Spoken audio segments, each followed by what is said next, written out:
Hi, I have my phone in a shoe right now. So, sorry. It's my mama visiting from New York. Say hi. Hi. Hi. So, I am going to make a video about my experience with lipo, muscle repair, tummy tuck, and a Brazilian butt lift, also known as a BBL. I'm going to speak English and Spanish because I speak both languages, and for people that want to hear in Spanish, can hear in Spanish, and I can repeat some stuff in English as well. So, voy a hacer un video de mi experiencia con muscle repair, abdominoplastia, lipo y Brazilian butt lift. Y voy a hacer mi video de mi experiencia. Ya tengo un mes de operada. I have a month of me being a month post-op. I remember when I was looking up videos of a lipo or tummy tuck or BBL experiences. I didn't really find much. I did find videos here and there, but of course in the videos some things were there, some things were missing, and I kind of just want to tell you all my experience from start to finish. Tomorrow I'm gonna be a full month, so I decided to get a lipo and a tummy tuck and all that stuff because I wasn't really big, but I had a tummy and it was not a tight one. It was loose. When I would sit down, you can see like my rolls, and I didn't have a butt. I was on the flatter side. So I figured I have an 11-year-old, I had her young, my whole 20 years I had this body that I didn't feel comfortable in. So I figured I'm going to be 30 next year in 2020. Might as well get my surgery now, heal, so when I welcome my 30, I have a brand new body. And that's why I decided to do it 11 years later. I knew I was going to get it in Dominican Republic. Not going to lie, it is way cheaper outside of America.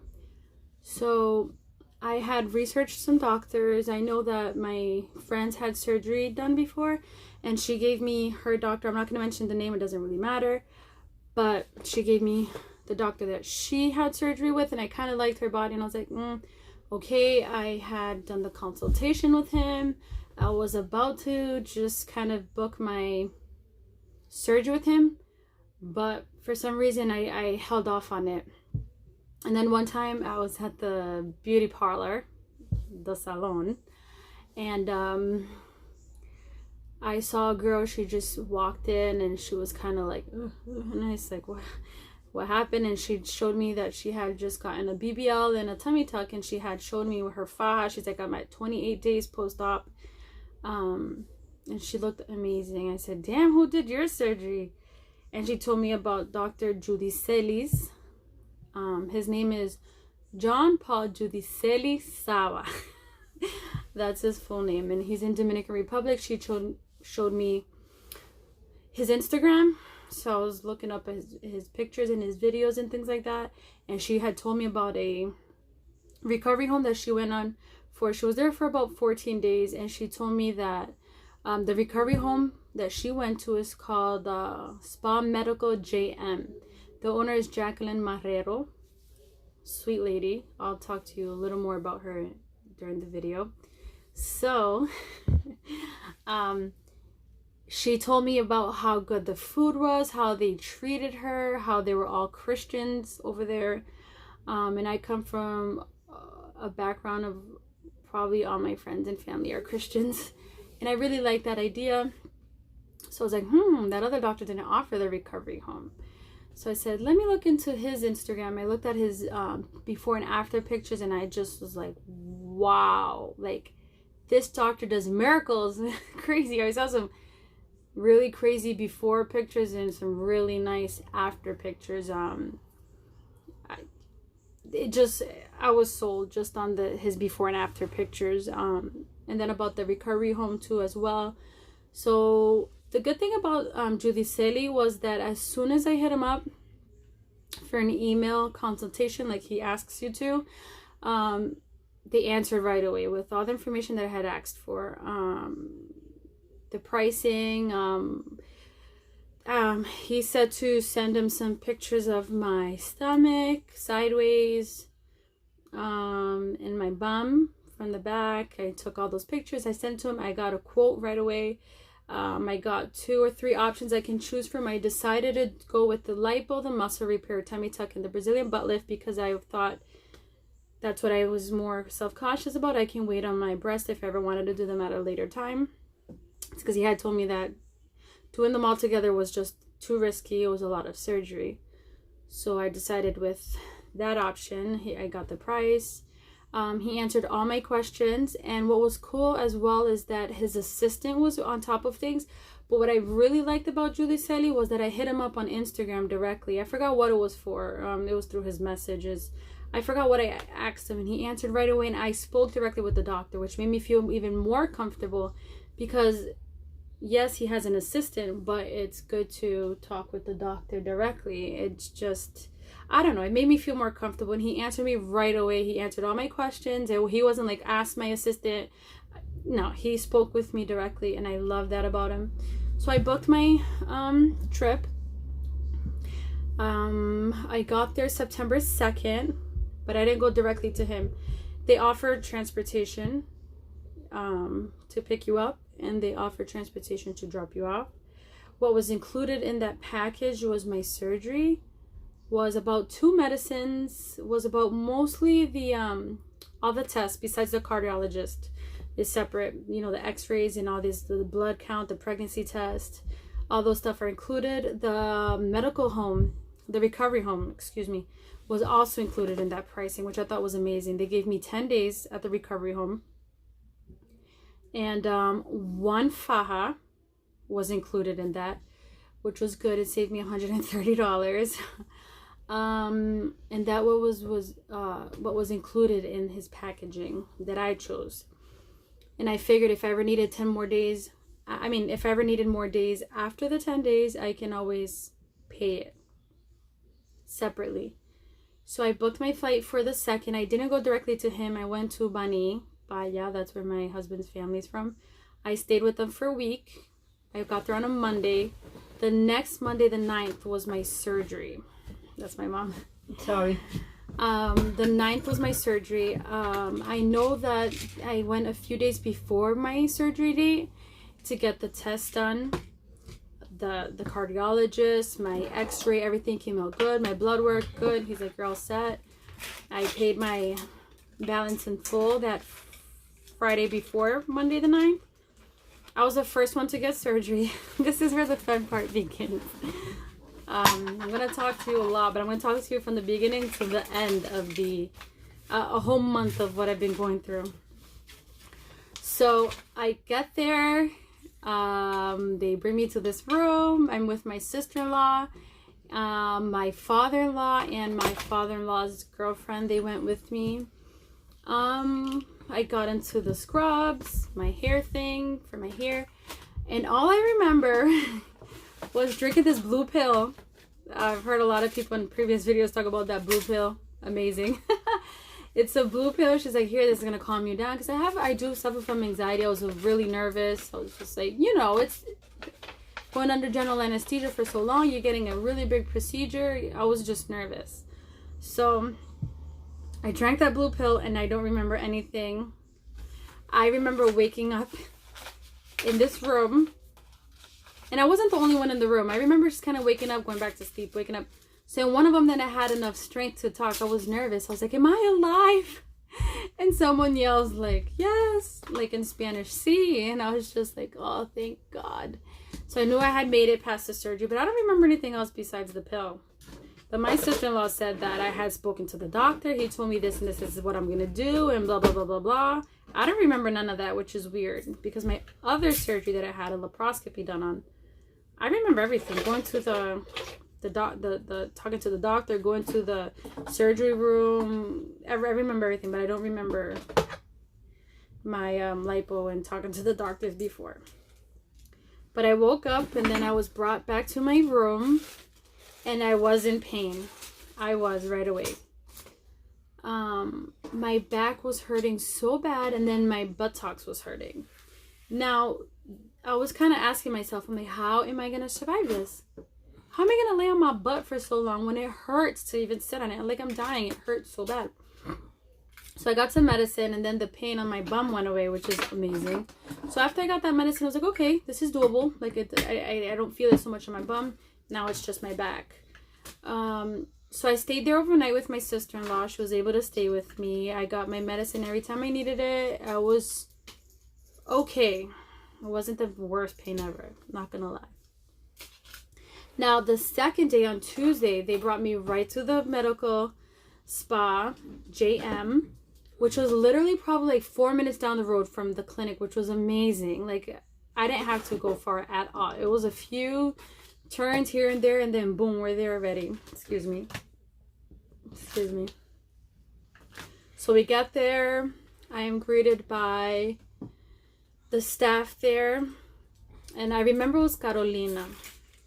She's one that does the massages, because I needed a massage, and then I needed to put on my faja, and I was like, what?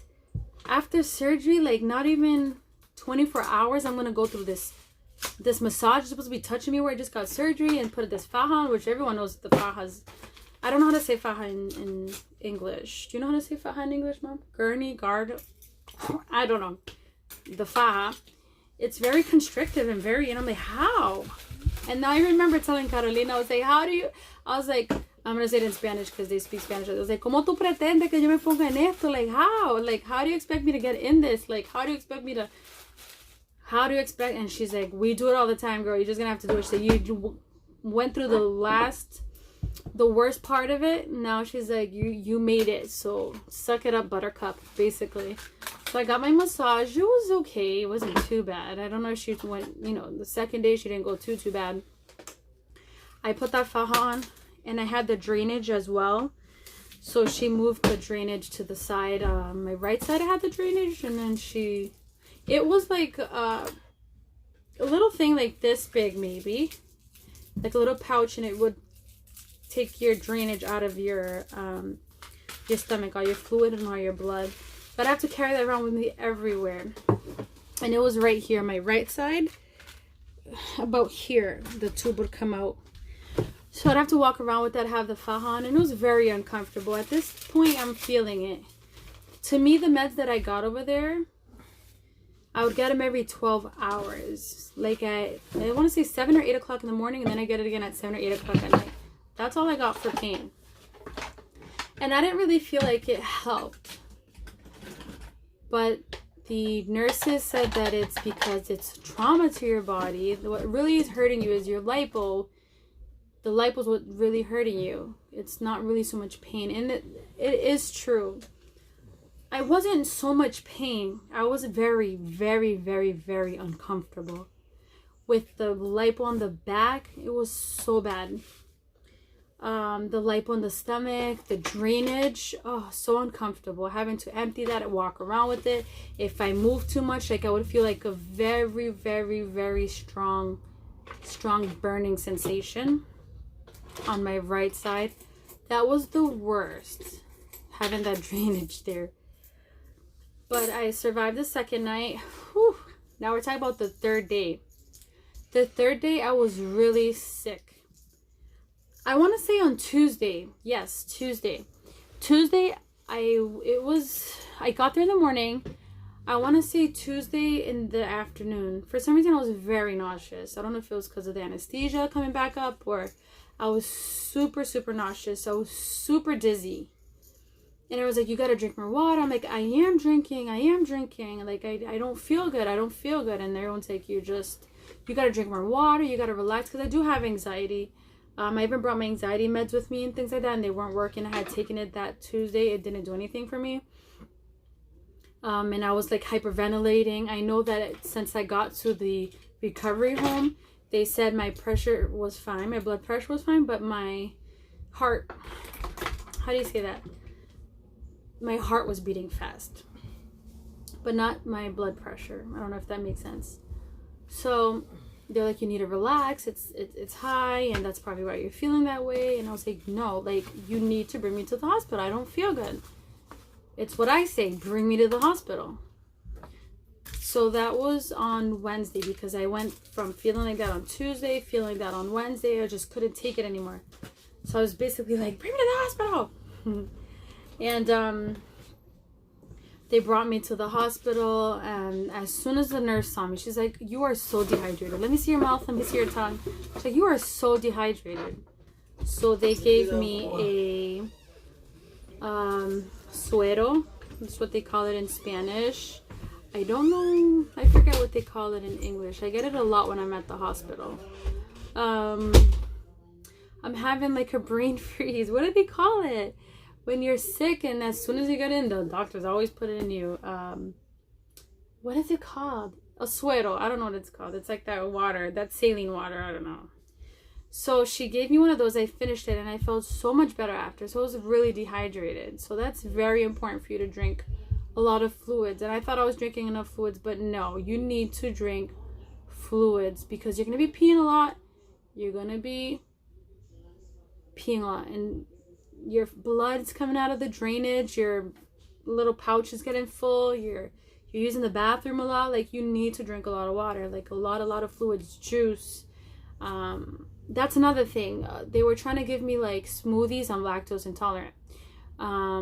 They try to give me like smoothies of pineapple or mango. I don't like none of those fruits. I'm picky. So that was kind of probably why it was, I got dehydrated easier. I didn't drink most of the juices that they had brought me. So I was dehydrated on Wednesday. So I came back to the recovery home. What I do want to say is that in the recovery home, they're so amazing. Starting from the owner, who's Jacqueline Marrero, to her sister, Laura, to her niece. It's like a family business. To the doorman, to Carolina, they're all Christian. Most of them are all Christians in that recovery home. It's amazing. Even the doormen that greet you, they let you come in, and they're all Christian. I remember waking up in the morning, I'm like, what's that? 5, 6 o'clock in the morning, you hear them while they're switching shifts. They're praying for the house. They're doing all these, praying for the house and praying. And I thought that was amazing because, again, I come from a Christian family, and I just loved it. They were so nice, and they knew that I had anxiety, and they wouldn't leave me alone.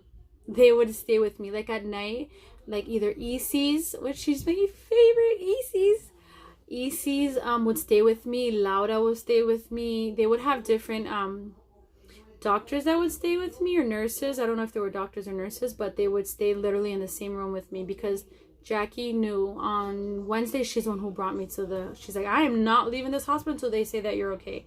And that's exactly what she did. And she brought me back home, and every night I had somebody that stayed with me because they knew I would get anxiety. My heart rate would go back up, and I was just nervous. I was in pain. Like, I wasn't sleeping.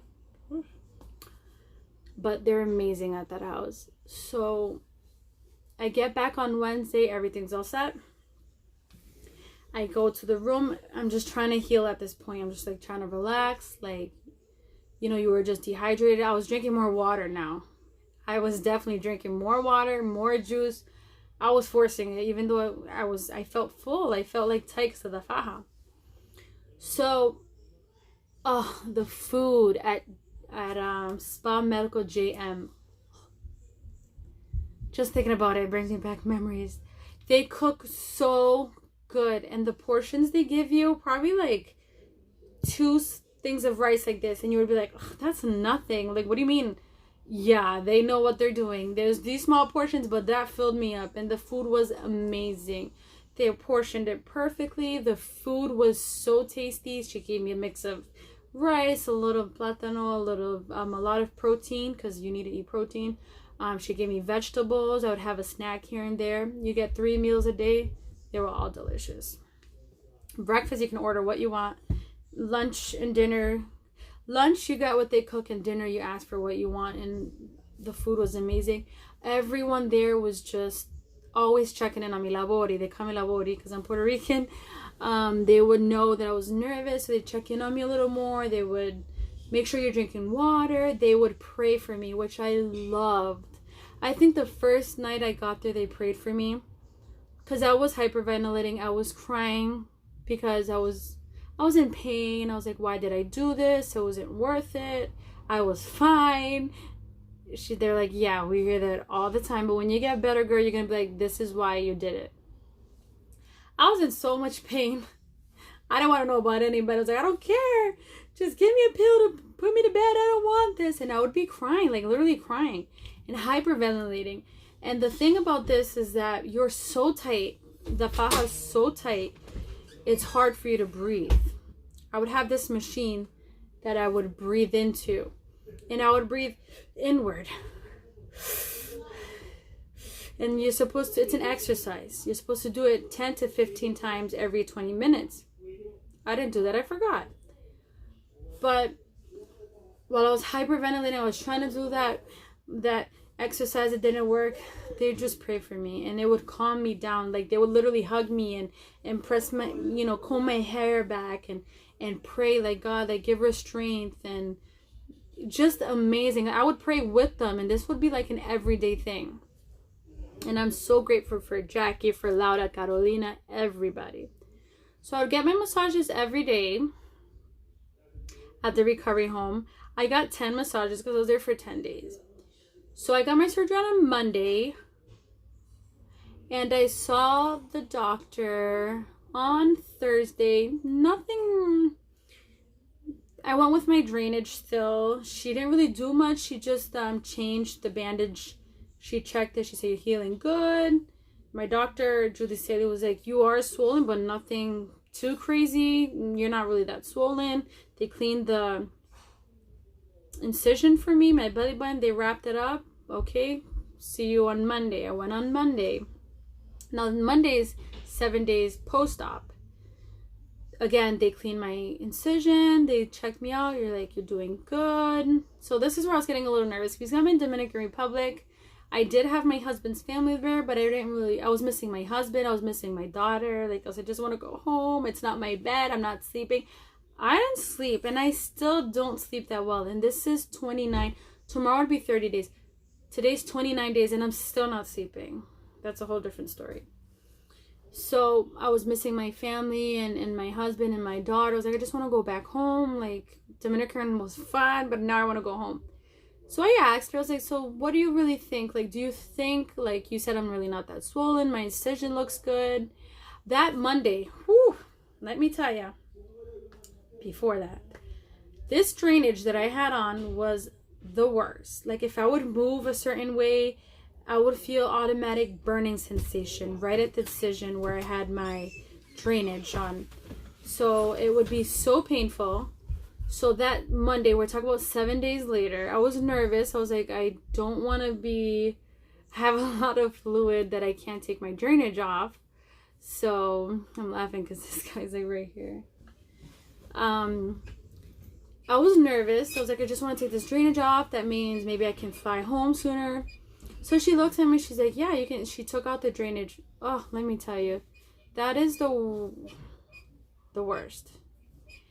Like, she cut the how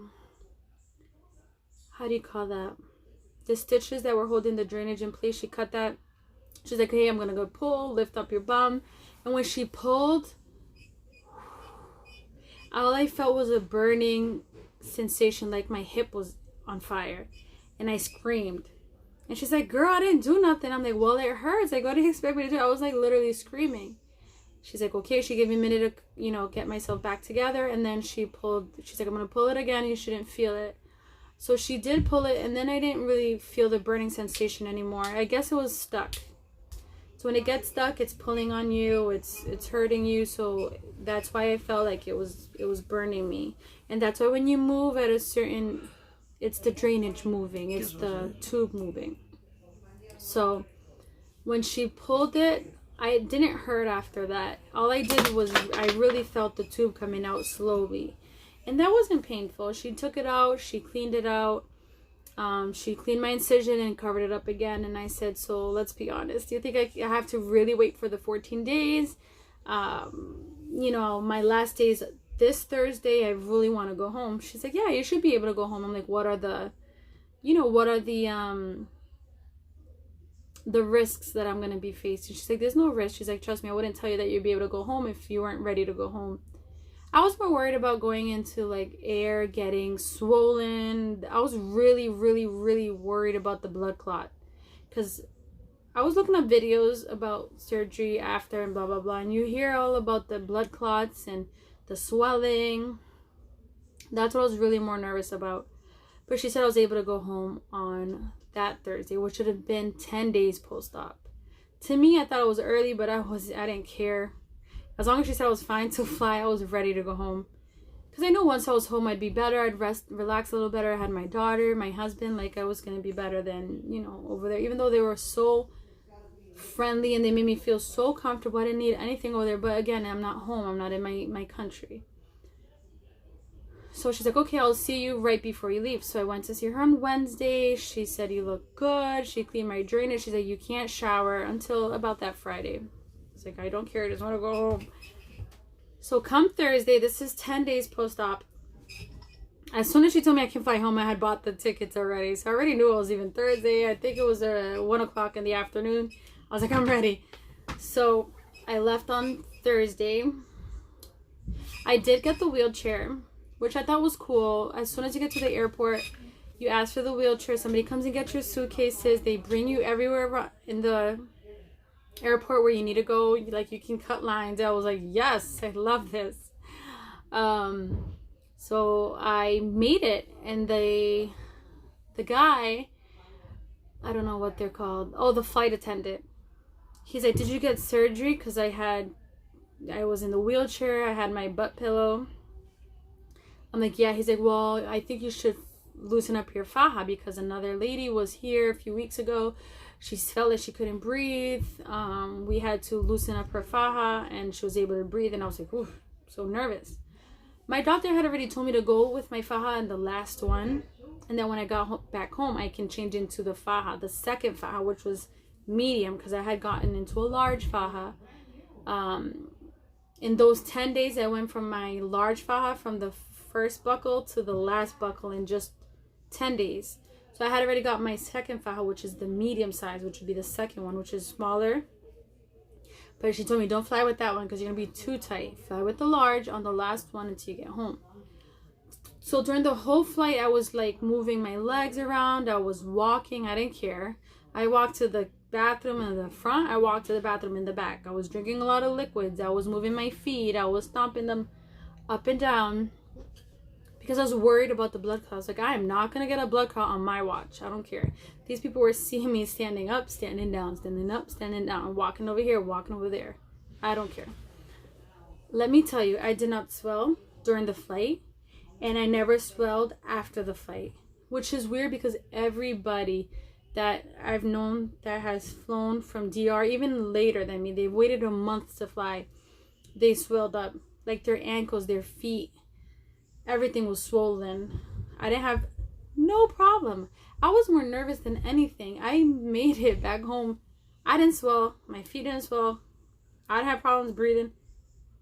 A breeze. What was more comfortable was obviously the sitting and the standing on the butt pad, but it wasn't something that I was more worried than anything.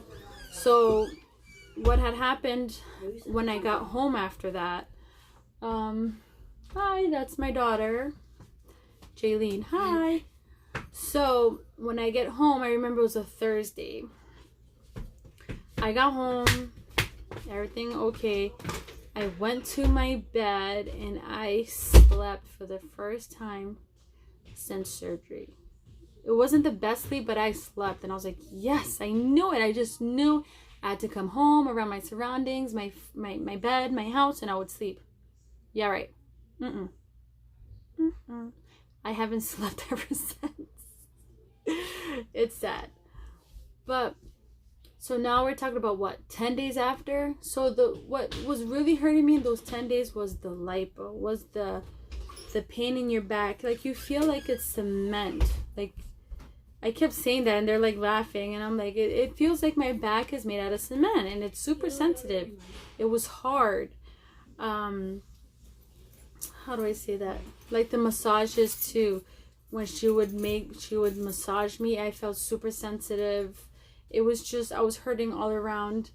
I didn't bruise at all. I only had 2 bruises here, like one here, and one on my left side of my thigh, because I had fat transfer in my thighs as well. But I wasn't in so much like crazy pain that I'm gonna have to sit there and be like, oh my god, it's gonna be the worst pain ever. It really isn't. It's more uncomfortable with the faja, the pain in your back, the not sleeping, the not being able to sit on your bum for too much. That's what's more uncomfortable. So, 11, 12, 13 days, you start feeling like the itchiness. Oh, the itchiness is the worst. The itchiness is all around. Everywhere where you got lipo, you're going to be itching. And it's a pain that's not itchy like you're going to be like, oh, okay, I don't itch anymore. No, it's a non-stop itching that it's so uncomfortable that sometimes I'd be here like trying to scratch it and you're numb because of the lipo. You're scratching yourself and it doesn't feel like you're really scratching yourself. It's still there. You're still itchy. You're hurting. You can't really scratch either where you're hurting that much anyways. So I'd be like this in the middle of the night just trying to sleep. I was exhausted. I wasn't sleeping. I was itchy. My back was hurting. The worst. So that itchiness doesn't go away. I was looking up stuff for itchy skin. I bought the cortisone cream that's supposed to help with really itchy skin. It didn't do anything. I would just basically deal with it. So the itching lasted about, I want to say, a good week or so, 2 weeks. And I still get it. Like last night I was super itchy. But it does eventually subside. It goes away. Not like fully away, but it's not as bad. Like I'm telling you, like when I was healing for like, when I got back home, it was probably another week or so of that constant itching. No matter what you did, it was itchy, like non-stop itchiness. Like it's bad, itchy. And then you feel sometimes like a sharp pain. It can be anywhere. Sharp pain here, sharp pain in your back, sharp pain, like a quick zap. I was like, it might like take your breath away because that's how painful it is. And all that's normal. I guess it's when your skin's trying to, get back to where it was, because all that has been disturbed. The itchiness, the zapping, the pain, the burning, all that's normal. It's your body healing. I was sleeping for a while on my bum, which you're really not supposed to with the BBL, but I couldn't sleep on my stomach either because of the tummy tuck. So what I would do is I put my 3 big pillows behind my back, which would cushion my back that just had lipo. I would have 2 pillows on my feet, and then I would have my butt pad. I don't know what this is called. I call it my butt pillow. I would lay with this in the middle on the bed and then sleep like that. I would felt more comfortable on the couch. I slept like that on the couch, and I felt more comfortable like that on the couch. I didn't really sleep in my bed till a few weeks later. That's how I would spend most of my days, on my couch. I was more worried about I'm gonna lose my fat, but I couldn't sleep on my belly at all because of the tummy tuck. I just started sleeping on my tummy a week ago. So 3 weeks on my butt. But that's when I felt more comfortable. It was hurting, so it's still uncomfortable. But the first few days of sleeping on my belly were the worst. They're so uncomfortable, so much pain. Like you're trying to not move a lot, but then you're stuck there in so much pain. And then when you try to get up, you just can't. It's just uncomfortable everywhere. And you're supposed to keep your faja on at all times.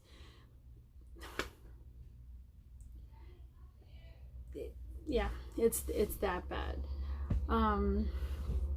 I know that if I had a question, I can always ask Dr. Giudicelli and he would answer right away. I would ask him hey doctor, it's TMI, but this video is for that, to give you all the information. your vagina is like super swollen after surgery. It looks weird.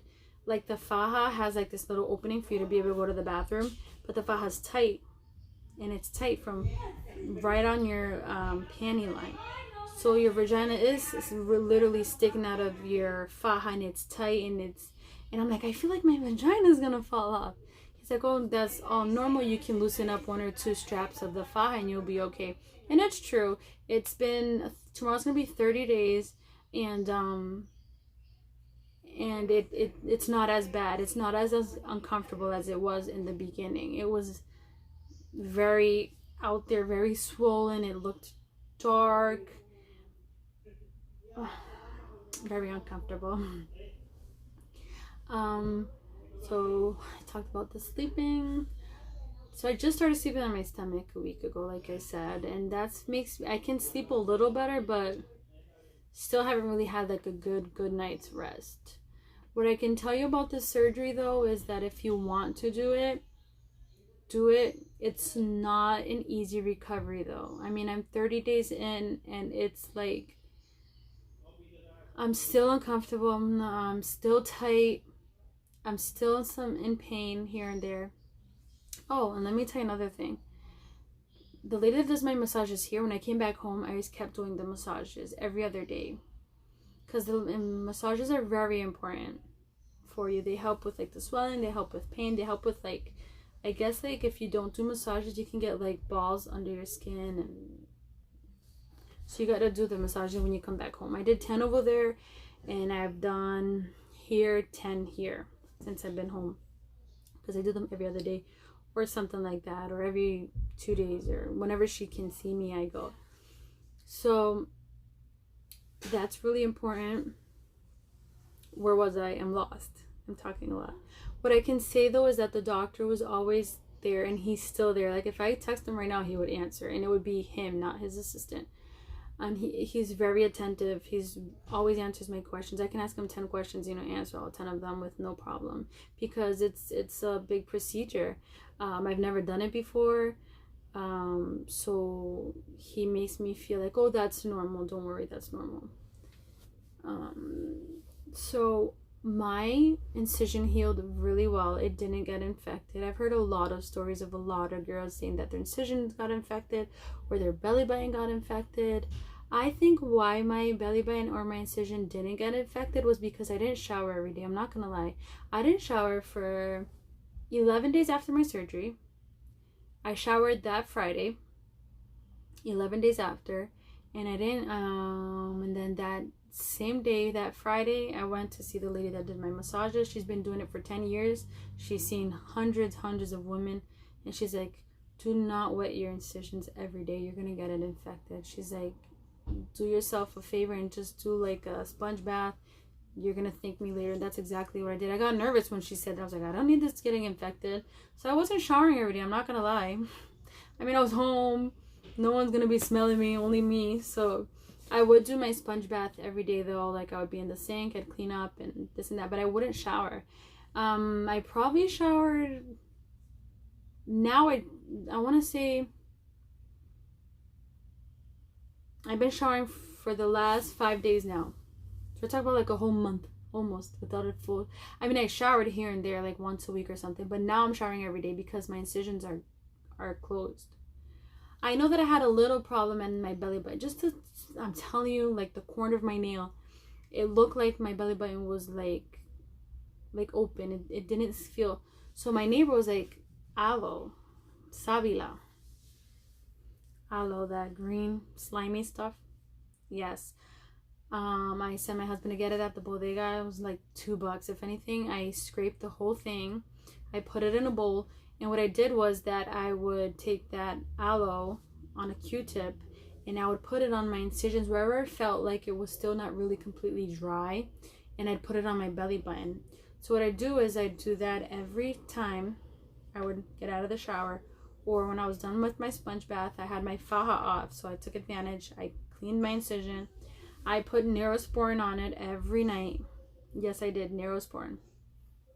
And then in the areas where I felt like were still a little wet, not really healed, I would put that aloe it dried up instantly. The very next day, all my incisions were dried. But I still do it because I'm showering every day now. So wherever I feel like I'm like, it might be, not too dry, I'll put on my aloe, I'll put gauze on it, and then I cover it. I put gauze in my belly button. Right now I have a gauze in my belly button.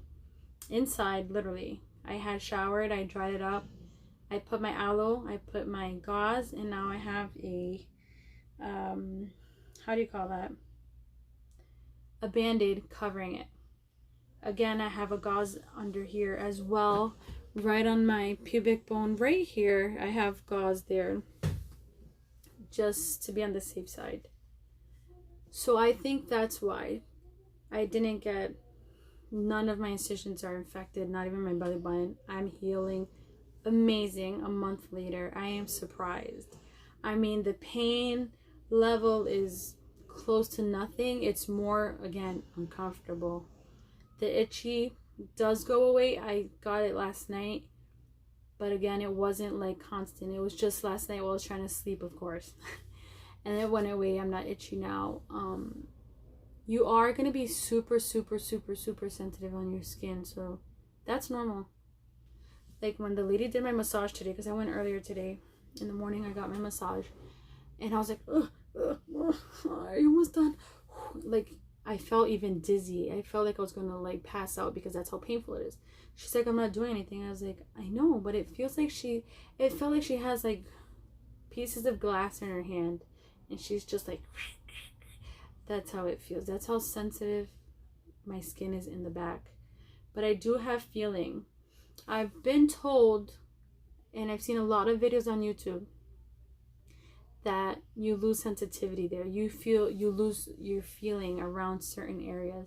I have my feeling everywhere. Thank God, because I've heard that some people, they don't get it back, their feeling, and that's scary. I have my feelings, like I have feeling everywhere.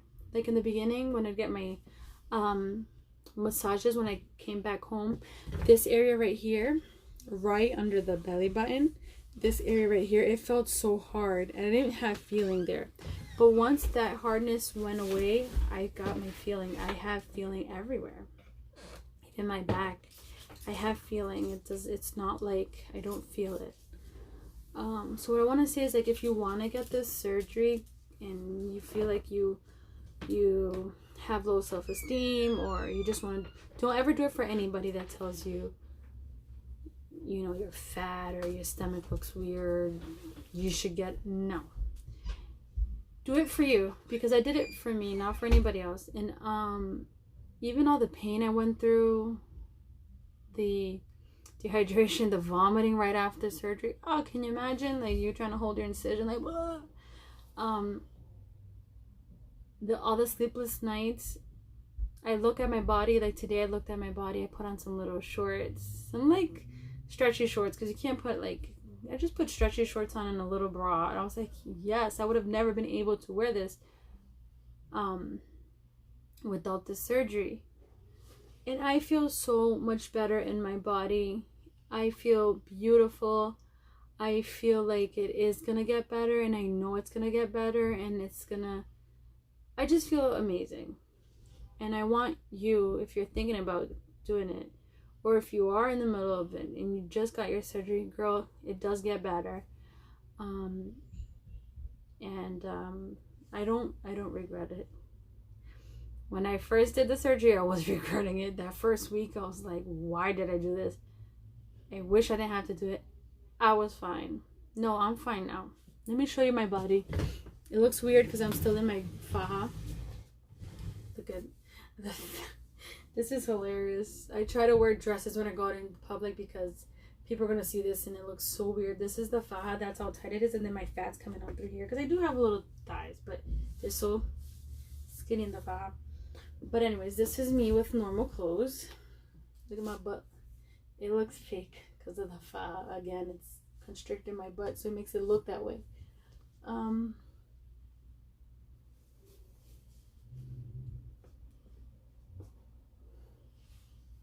And this is me without a bra.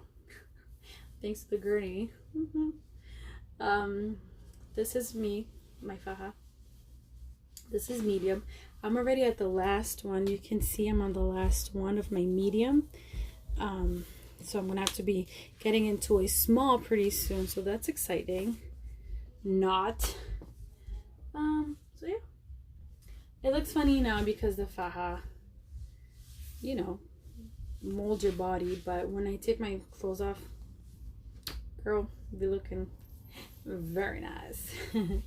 But I know that I have 2 more months of the faja wearing, of the feeling constricted, of this funny butt lump right here that makes it look like I have butt pads on. So yeah. If you have any other questions, you can always ask me on the comment section and I would read them. I don't make YouTube videos at all. This is my first one. If I'm talking a lot, if I went from here to there, I'm sorry. I just blurred out everything. If you have any questions, feel free to ask me, even if they're very personal questions. I don't care. I'll answer them.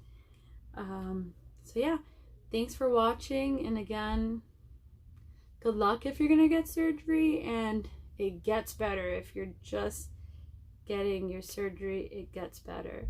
And if you guys like the video, I don't mind making another video, maybe another month from now, at my 2nd month post-op, and then I can do a 3rd month post-op, because I know that there's videos out there, but a lot of videos, you know, they might say something but might leave something out, or so I think I kind of covered everything here in this video, from traveling to the doctor to the recovery home to getting home to, yeah.